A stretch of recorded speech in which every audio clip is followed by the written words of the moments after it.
महिला शिक्षिका की हत्या जो है उनके पति के द्वारा ही कर दी जाती है।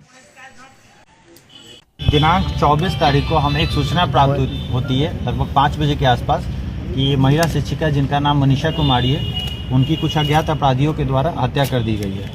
सूचना का सत्यापन किया जाता है तो इनके जो ससुर जी है जिनका नाम नरेश शाह है उनके द्वारा बताया जाता है क्या कि कुछ ऐसे लोग हैं जिनका ज़मीनी विवाद उनके साथ चल रहा था, उनके द्वारा वो लोग आते हैं और हथियार के बल पर उनकी हत्या करना चाहते हैं। उसी क्रम में वो ऊपर चले जाते हैं और उनकी हत्या ना होकर के उनकी बहू की हत्या हो जाती है।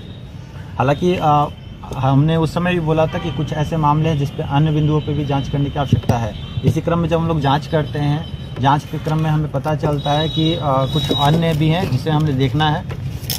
लड़की के घर वाले उनका भी आवेदन हमें प्राप्त होता है जिसमें उन्होंने ससुराल वाले के पक्ष में ही आवेदन दिया है कि कुछ महीने पूर्व से ही पति पत्नी के बीच में थोड़ा मनमुटाव चल रहा था, जिसके आधार पे घर वालों ने बीच बीच में कॉम्प्रोमाइज़ करने की कोशिश भी की थी।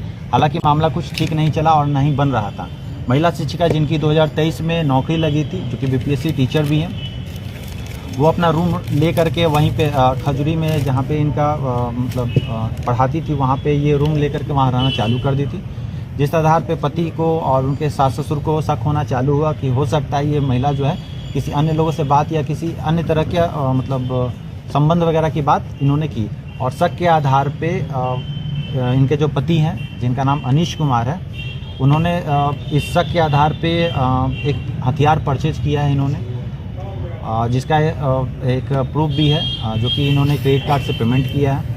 और साथ ही साथ एक कॉन्स्पिरेसी के तहत एक महिला शिक्षिका है उनसे एक सुसाइड नोट भी लिखवाया जाता है। साथ ही साथ घटना के पहले दिनांक 20 तारीख को थाने में आवेदन दिया जाता है जिसमें ये कहा जाता है कि उनकी हत्या हो सकती है और उनके हत्यारे वो ज़मीन के विवाद वाले वो लोग हैं जो कि उनको हत्या कर सकते हैं। इन सब कॉन्स्पिरेसी के तहत 24 तारीख की रात्रि में यानी कि लगभग 3 बजे के आसपास महिला शिक्षिका की हत्या जो है उनके पति के द्वारा ही कर दी जाती है। और जिसमें उस समय उनके सास और उनके ससुर वो दोनों भी घर पे मौजूद होते हैं। इन सब सूचना के आलोक में हम लोगों ने पुष्टि की और ससुराल वाले के पक्ष में ससुराल वाले के दिए गए बयान के आधार पे हम लोगों ने हथियार, खोखा और 4 जिंदा कारतूस बरामद किया है। साथ ही साथ एक लेटर भी बरामद किया है जो कॉन्स्पिरेसी के तहत लिखवाया गया था महिला शिक्षिका के द्वारा। और वो भी आवेदन हमें प्राप्त है जिसमें थाना को ये दिखाया गया दिशाहीन करने के लिए एक भूमि विवाद का पूरी तरह से कॉन्स्पिरेसी के तहत दिया गया था आवेदन, जहाँ पे हत्या की साजिश रची गई थी। उसमें अन्य पहलू भी है जैसे कि 3 महीना पहले से ये शक हो रहा था। दूसरी बात, महिला शिक्षिका की नौकरी लग गई थी, ये लड़का ऑलरेडी बेरोजगार था, हालांकि यूट्यूबर था ये, जहाँ पर इतना अच्छा अर्निंग नहीं कर पाता था। लड़की सरकारी नौकरी वाली थी।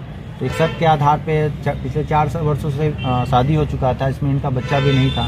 तो ये हालांकि इनको शक था कि कुछ और ना हो जाए, नौकरी लगने के बाद ये महिला कहीं और चली ना जाए, इस तरह की स्थिति पैदा हो रही थी, जिसके आधार पे इन्होंने इसकी हत्या कर दी। इसमें उनके परिवार के मतलब लड़की के सास, ससुर और पति और वो 2 गिरफ्तार हुए हैं जिन्होंने हथियार की सप्लाई की थी इनको।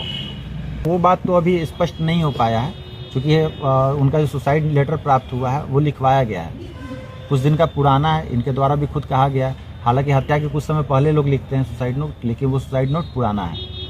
और जो इन्होंने एक्सेप्ट किया है कि हथियार के बल पे अपनी पत्नी से ही इन्होंने लिखवा लिया था।